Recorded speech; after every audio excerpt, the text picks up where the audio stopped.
Now, was you hustling with Turtle, or Turtle was doing his own thing?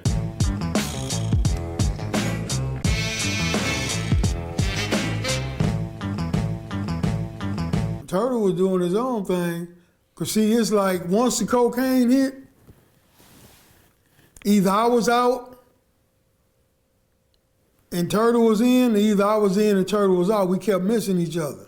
You know what I'm saying? And then I really got fucked over when I caught the bullshit murder. You know what I'm saying? And I got locked up in 85. After 85, Turtle got killed in 89. After 85, I never got a chance to see him again. Boy, he and face, like on the streets. But they would always come down to the county jail and see me regular, because that's how we got down. Whenever we went to jail, we always made sure we looked out for each other. So you caught that case in 85 at kind of at the height of your hustling, though, right? Oh yeah, it was at the height, yeah. And I've heard you speak on, being present for something you didn't actually do, but they put it on you anyways. Oh yeah, for sure. And you kept you kept your mouth shut the whole time. But shit, is it any other way? Well, it ain't for me. It ain't no other way. You know what I'm saying? Hey, it's like this, man. If you involved in some shit, man, you get caught up, man. You get caught up. You got to ride it. Now let me ask you: the other people that were present after you came home, did they ever come up to you and shake your hand and say, "Man, thanks for keeping it solid"? My homie that did the murder, he tried to turn himself in. I told him, "No, homie. Fuck you gonna do that for? They already got me, so I'm gonna go on and ride it out." I went all the way to trial with it. They're trying to give me 27 to life. You know what I'm saying? But at the end of the day, the jury really didn't believe him. But, the judge told him some old bullshit about, okay, if you just believe he was there and shot a gun in there, you can find him guilty. I'm like, what the fuck? You know what I'm saying? Even though I didn't have a gun, period. But they ended up finding me guilty of voluntary manslaughter. You know what I'm saying? But I was grateful, thank God for that, because I could have been in there with a life sentence. So, I went in there and knocked that little 7.5 down. But yeah, the nigga that we got into it with them niggas over, no, that bitch motherfucker ain't never came up to me and said, thank you, homie, or, you know what I'm saying, I appreciate that. Because this nigga was leaning on the motherfucker from the Valley car, and the fool got out the car and told him get off his car. This fool drunk, he get to talking shit, they get to fighting, he get knocked the fuck out. You know what I'm saying? So me being that he was in my car club, he wasn't one of the homies, but he was representing the club, so I couldn't just let that shit happen. So I went and jumped in, and once I jumped in, all the homies jumped in, and the fool ended up getting killed. You know what I'm saying? But the bitch motherfucker that got knocked out, he ain't never said, oh, thank you, homie, for looking and helping me or nothing. And he's from Santana? Nah, hell no. Hell fucking no. He only helped him because he was I was Majestic. We was in the car club together. Other than that, I wouldn't have gave a damn what happened to him. What was it like hustling during those years? I guess from 82 to 85, you had a Man, hustling, man, was beautiful, man. Man, it was money at home. It was like money was falling out the fucking sky, man. We had a dope house on damn near every street in the neighborhood. You know what I'm saying? The money was coming so fast. Man, back then it was them first and the 15 checks too. Man, I didn't sit in the house and just seen the homies clock for me like $30,000 an hour just selling rocks, man. You know what I'm saying? It was lovely, man. Now, during this time, there was a lot of ballers like, Freeway Rick was doing his thing. Waterhead Bo was doing his thing. Did you ever deal with any of these people, or you just had your own? Yeah, I had my own people. I knew everybody, but I had my own people. But it was a whole lot of motherfuckers, man. Yeah, it was a whole lot of people balling from Watts and you know what I'm saying, off that west side. Yeah, it was, I thought, man, them 1980s it'll be nothing like the 1980s ever again, man. And then over on the east side, they had like Whitey Enterprises. Yeah, that's my boy Whitey. I seen Whitey shit at Snoop Dogg birthday party I did a podcast from. Last about 2 months ago. Yeah, that's my boy Whitey. And then they had LaRue was known. Yeah, LaRue was my boy too. Rest in peace. Yeah, all them dudes, man. Was there sort of Did you guys know that, hey, we're all balling and those sort but of... we as gangsters, homie, first and foremost.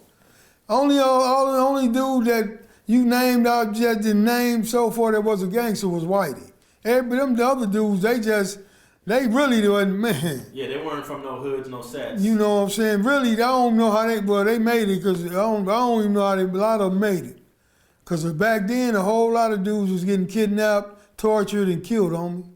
For real, for real. You know what I'm saying? So a lot of dudes that was balling, you know what I'm saying, they wasn't gangsters, man. But they just had gangsters on their payroll. Now, we mentioned Bartender that got killed. I think that was 76.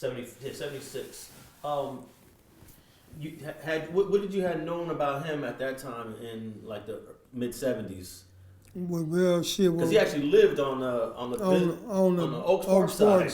Yeah, we all had heard the name and knew who he was. You know what I'm saying? But it was a whole lot of motherfucking rules over there with some reputable names and shit that, you know what I'm saying, that some of them was real gangsters too, man. You know, like Stanley Pitts, Stutterbox. There was some dudes over there that was some real get down dudes, just like we was.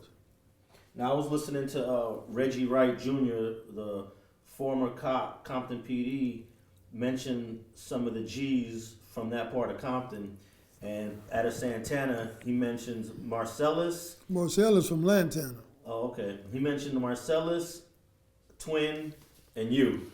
Yeah. So Marcellus wasn't from Santana? No, that's a big homie from the Grandies. Okay. The one I named earlier, but he from Lantana, but he OG Grandy. And then he mentioned Twin and you as the names that came to... Oh yeah, that's because we was with the business, homie. You know what I'm saying? But it wasn't just me and Twin, homie. In my neighborhood, homie, it's a collaboration of homies that put that work in. But motherfuckers, you know what I'm saying, they recognize me, Twin, and I don't know why he didn't say Turtle. You know what I'm saying? You know what he said about? He said Turtle was more of a hustler. He don't know what the fuck he talking about. Turtle's a gangster, homie. A whole lot of shit I learned from T. Motherfuckers be trying to holler about, oh, Turtle was the hustler. I was more of a hustler than Turtle. You know what I'm saying? They like T was a hustler, he was a negotiator. T ain't negotiated shit, man. T was like, fuck him, you know what I'm saying? If it's on, it's on. You know what I'm saying? But yeah, Turtle should have been one of the first names he said from the neighborhood when it came to putting that work in. You know what I'm saying? Because T was T. But Reggie don't know, man. Reggie wasn't around like that. You know what I'm saying? We was doing all that shit. He was a fucking jailer at the Compton substation.